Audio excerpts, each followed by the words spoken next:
mais solene, pura e cândida do amor é a misericórdia. Não são sinônimos, amor e misericórdia. Amor é uma expressão mais ampla que misericórdia. Misericórdia é um tipo de amor. Existe um amor de justiça, por exemplo, aquele contido no mandamento, honrar pai e mãe. É de justiça que amemos. Amar a Deus sobre todas as coisas, diz o primeiro mandamento, é de justiça. Dai a Deus o que é de Deus, disse Jesus. Mas existe um amor que não é de justiça, que não é devido. É claro que o amor é gratuito e nesse sentido não é devido no sentido estrito do termo, mas é devido no sentido ontológico.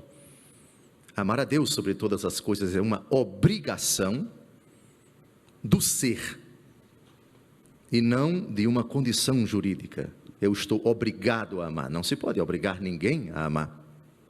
Trata-se de uma obrigação metafísica, uma obrigação ontológica, pelo simples fato de eu ser criatura. Dentro de mim existe uma necessidade intrínseca de amar aquele que me criou, aquele que me salvou, aquele que me santificou.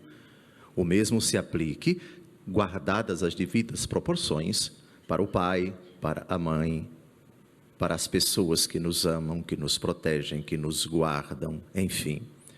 Mas, portanto, devido, obrigatório, etc., não no sentido jurídico, mas no sentido metafísico, no sentido ontológico, que brota do ser. Fomos criados para amar. Essa é a grande verdade acerca do amor. Mas há uma categoria de amor que comove o coração do cristão quando ouvimos falar dela: misericórdia. O amor misericordioso. O amor dirigido ao miserável, aquele que não fez nada por merecer o amor. Ninguém pode merecer o amor é gratuito, portanto não pode ser cobrado, não pode ser exigido. Eu tenho o direito de ser amado. Essa expressão, esse pensamento não procede. Mas o amor dirigido ao miserável, ao coitado, aquele que caiu, aquele que fraquejou, aquele que traiu, aquele que ofendeu a pessoa que o amou. E é disso que tratam as 3 leituras que nós acabamos de ouvir. O amor misericordioso, de um lado, o misericordioso, e do outro lado, o miserável.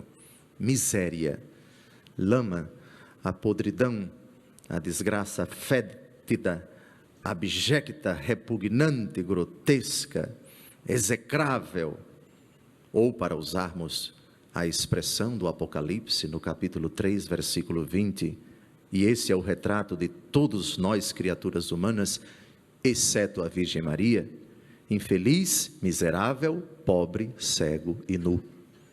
É o que somos diante de Deus.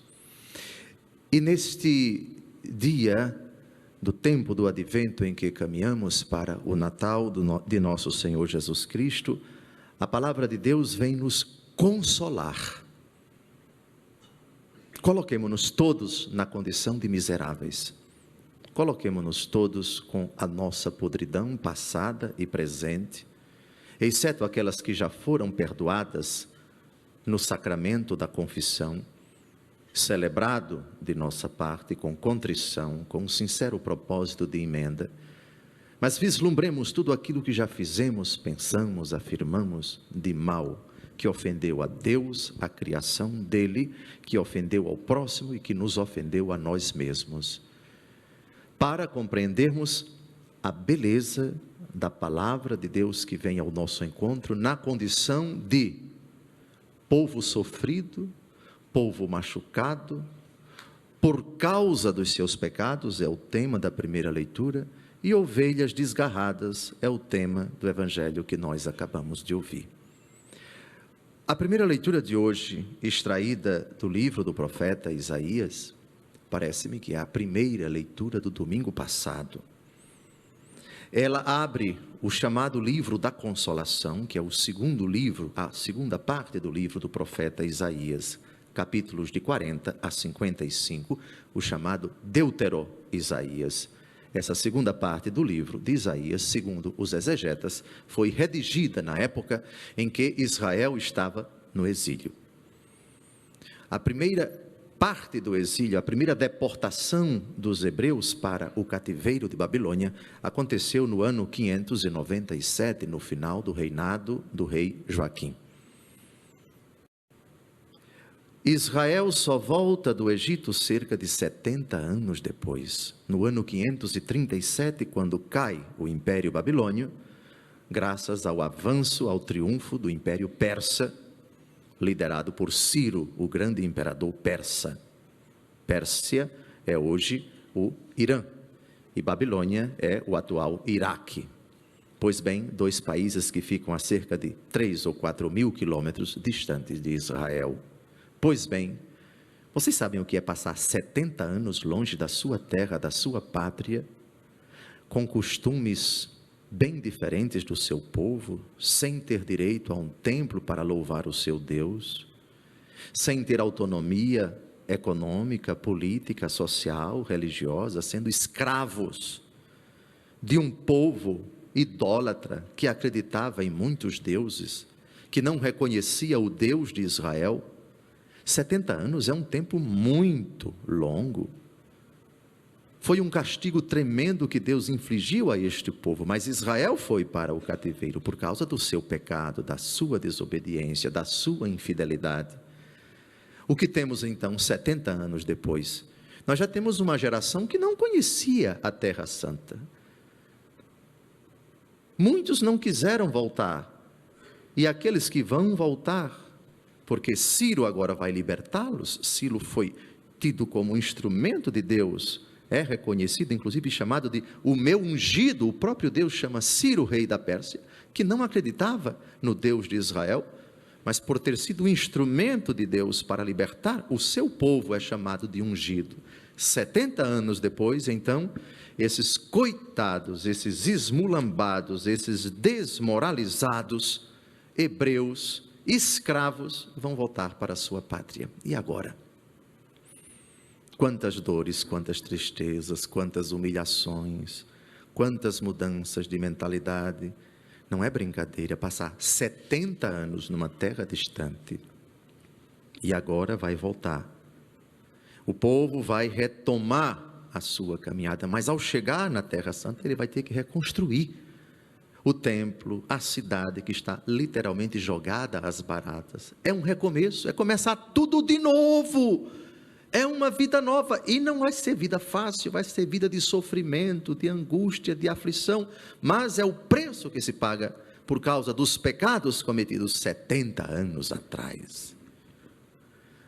A carta aos Gálatas, capítulo 6, versículo 7, diz: de Deus não se zomba, o que o homem semeia, isso ele colherá. É preciso lembrar nesta manhã, que o recomeço tem um preço muito árduo. Você tem que recomeçar novamente. Agora, olhe para o seu passado. Você pode estar pagando por aquilo que você cometeu, e não é castigo de Deus. O que o homem semeia, isso ele colherá. Por isso, o alcoólatra dependente do álcool que quer recomeçar, sabe que vai sofrer muito. Mas ele sabe que chegou ao fundo do poço, não porque Deus se vingou dele, mas porque ele procurou passo a passo chegar ao abismo. E isso também se aplica a qualquer outro tipo de pecado, ao viciado em droga, ao marido que enveredou pelo caminho da traição, ao político que enveredou pela corrupção, enfim, a qualquer pessoa que enveredou pelo caminho das trevas, que foi iludido, que foi enganado por Satanás. Consolai o meu povo, dizei em alta voz, sua servidão acabou, a expiação de suas culpas foi cumprida. Todo aquele que cai em si, toma consciência de que o sofrimento que está experimentando tem uma relação direta, consequente, com o pecado que ele cometeu. O anúncio é jubiloso. Você tem solução. É Cristo. Cristo misericordioso. É hora de olhar para Ele, sem esquecer o seu passado, o peso de suas culpas, e ouvir o Senhor dizer: preparai no deserto o caminho do Senhor, aplainai na solidão a estrada do nosso Deus. Nivelem-se todos os vales, rebaixem-se todos os montes e colinas, endireite-se o que é torto, alisem-se as asperezas. E então a glória do Senhor se manifestará, e todos os homens verão juntamente o que a boca do Senhor falou. O consolo, portanto, não ignora a responsabilidade da pessoa, antes recorda que ela é culpada, e que é preciso de agora em diante remover os obstáculos para que o Senhor possa passar. No domingo passado, João Batista, recordando esta profecia, disse: preparai os caminhos do Senhor, aplainai as suas veredas, removam todos os obstáculos, montes e colinas sejam rebaixados, endireite-se o que é torto. É hora de fazer uma revisão na nossa vida, de jogar a tralha, o lixo, todos os obstáculos que ao longo de 2014 nós fomos acumulando no nosso coração e que não permitiram que Deus passasse em nossa vida. Jesus quer passar na nossa vida para nos transformar. O misericordioso quer que colaboremos com Ele, quer que façamos uma espécie de terraplanagem espiritual. Terraplanagem é o trabalho do setor de engenharia que vai fazer uma estrada, que precisa nivelar, remover os obstáculos, se for o caso com dinamite, explodir pedras, para abrir espaço para que a estrada possa passar. Esse é o trabalho que nós devemos fazer. Eis o vosso Deus, vem com poder, seu braço tudo domina, e eis com ele sua conquista, eis à sua frente a vitória, e vem como um pastor para apacentar o rebanho, reunir os cordeiros, carregá-los ao colo, ele mesmo tange as ovelhas mãe. Mas que conforto! Isso quer dizer que não existe homem perdido, não existe causa perdida, não existe causa que Deus não possa assumir e resolver. Transmita isso a quem se acha um caso perdido, a quem se acha no fundo do poço. Leve essa palavra firme e incisiva de um Deus consolador, de um Deus misericordioso, àquele coitado, aquele infeliz, aquele cansado, aquele que acha: eu não tenho mais jeito, Deus esqueceu de mim e meus pecados são tão grandes que nem Deus vai perdoá-los. Nada disso. Jesus, no evangelho de hoje, na mesma perspectiva do final da primeira leitura de hoje, utiliza a parábola da ovelha perdida. Um homem tem 100 ovelhas, Deus tem todos nós como filhos seus. Uma delas se perde, não deixa ele as 99 nas montanhas para procurar aquela que se perdeu? Jesus quer ir ao encontro desta ovelha perdida, mas adivinhem com quem ele quer contar, adivinhem com quem ele quer chegar a tais ovelhas e dizer: eu vim consolar você. Em verdade eu vos digo, se ele a encontrar, ficará mais feliz com ela do que com as 99 que não se perderam. Mais feliz. Jesus quer ser feliz nesse advento. Ele é muito educado ao dizer na parábola: se ele a encontrar. Mas Jesus não é Deus, como é que se pode falar se ele encontrar? Sabem por quê? Porque ele quer contar conosco. Ele diretamente pode chegar a uma determinada pessoa e falar explicitamente que ele é um Deus consolador, misericordioso, mas ele quer contar conosco. É como se ele dissesse nessa manhã: eu sou o consolador, eu sou rico em misericórdia, mas tal pessoa que está perdida, que está desviada, você tem acesso a ela.